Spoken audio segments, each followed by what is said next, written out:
गृहर मुख्य द्वार अन्य द्वार अपेक्षा बड़ सुंदर एवं भव्य हवा उचित। ता छड़ा मुख्य द्वार दुई कबाट विशिष्ट होई गृहर भितर आड़क खोलुथिबा दरकार।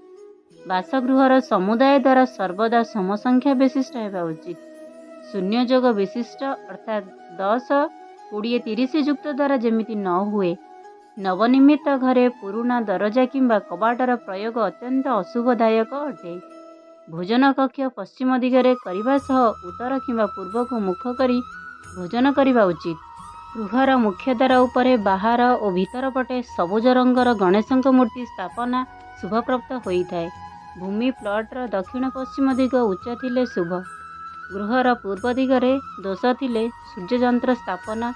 मुख्य द्वार उपरे सूर्य अघ्य पूजा एवं वास्तु मंगलकारी तोरण लगाइले शुभ होता है। गृहर पश्चिम दिगरे दोष थिले वरुण यंत्र स्थापना शनिवार व्रत एवं अश्वत्थ वृक्ष पूजा द्वारा शुभ फल मिले। मुख्य द्वार मध्य भागरे स्वस्तिक स्थापन कले गृह प्रति आसुथिबा समस्त दुख दुर्दशा दूर होता है। पूजा कला बेले उत्तर किंबा पूर्व को मुख करी बसिबा शुभ प्राप्त होता है। ठाकुरଙ୍କ मूर्ति बा फोटो को पूजा गृहर पूर्व बा पश्चिम रे रखंतु।